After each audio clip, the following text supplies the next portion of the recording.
বিগত হাসিনা সরকারের ১.৫ দশকে দেশের বিদ্যুৎ ও জ্বালানি খাতে যে লুটপাট হয়েছে তাকে সাগরচুরি বললেও যেন কম বলা হয়। হাসিনা বিপু তৌফিক চক্রে যুক্ত ছিলেন দেশ বিদেশের লুটেরা ব্যবসায়ীরাও। এখান থেকে লোপাট করা অর্থ বিদেশে পাচার করে নিজেরা এখন আয়েশে জীবনযাপন করছেন, আর তার দায়ের বোঝা বয়ে বেড়াতে হচ্ছে সাধারণ জনগণকে। সঞ্জয় অধিকারী রিপোর্ট। ওয়ালটন আবারও মিলিয়নিয়ার অফারে ওয়ালটন ফ্রিজ কিনে আপনিও হয়ে যেতে পারেন মিলিয়নিয়ার। ১৬,১৫০ মেগাওয়াট বিদ্যুৎ দিচ্ছি। বিগত আওয়ামী লীগ সরকারের আমলে দেশে বিদ্যুৎ খাতে আলোর ঝলকানির গল্প শোনানো হলেও এর পেছনে ছিল এক অন্ধকার জগৎ। আর সেই জগতের গডফাদার ছিলেন সাবেক বিদ্যুৎ ও জ্বালানি প্রতিমন্ত্রী নসরুল হামিদ বিপু। হাসিনা বিপু সিন্ডিকেটের ব্যবসায়ীদের বিনা প্রতিযোগিতায় কুইক রেন্টাল বিদ্যুৎ কেন্দ্রের অনুমোদন দিয়ে ক্যাপাসিটি চার্জের নামে ১ লাখ কোটি টাকারও বেশি হাতিয়ে নেওয়া হয়েছে। দেশের শতভাগ এলাকা বিদ্যুতের আওতায় আনার মূলা ঝুলিয়ে গত ১৫ বছরে একের পর এক বিদ্যুৎ কেন্দ্রের অনুমোদন দেয়া হয়। প্রতিযোগিতা ছাড়াই এসব বিদ্যুৎ কেন্দ্রের বড় অংশ পান হাসিনা সরকারের ঘনিষ্ঠ ও প্রভাবশালী ব্যবসায়ীরা। কেউ একটা ছক্কা মেরে দিল, তাকে একটা পাওয়ার প্ল্যান্ট উপহার দিল।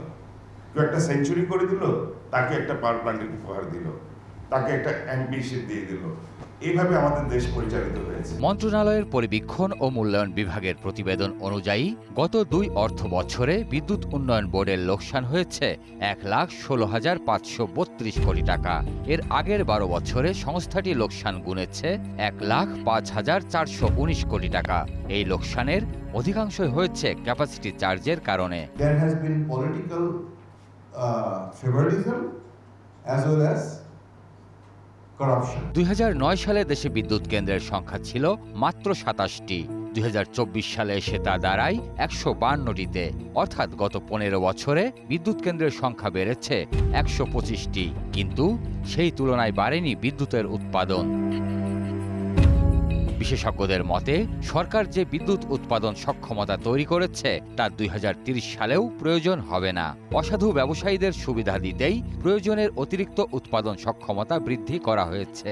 এই যে ব্যাপারগুলো ঘটে গেছে সেটা তো এই ধরনের পরিকল্পিতভাবে লুণ্ঠনের ক্ষেত্র সম্প্রসারণ করার জন্য হয়েছে। ব্যাংক ও আর্থিক খাতের মতো বিদ্যুৎ খাতেও থাবা বসিয়েছিল বিতর্কিত ব্যবসায়ী সাইফুল আলম মাসুদ ওরফে এস আলম। হাসিনা সরকারের কাছ থেকে সবচেয়ে বেশি সুবিধা নেওয়া এই অলিগার বিদ্যুৎ কেন্দ্র নির্মাণ করতে গিয়ে হত্যাযজ্ঞেও লিপ্ত হয়েছিল।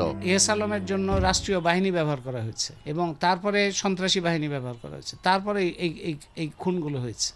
সেটা নিয়ে কোনো তদন্ত বিচার কিছুই হয়নি। শুধু দেশীয় নয়, বিদেশি মাফিয়াদেরও বিদ্যুৎ খাতে যুক্ত করে হাসিনা সরকার। ফলে বিদ্যুৎ ও জ্বালানি খাতে ভর করে দেশের বাইরে চলে গেছে বিপুল অর্থ।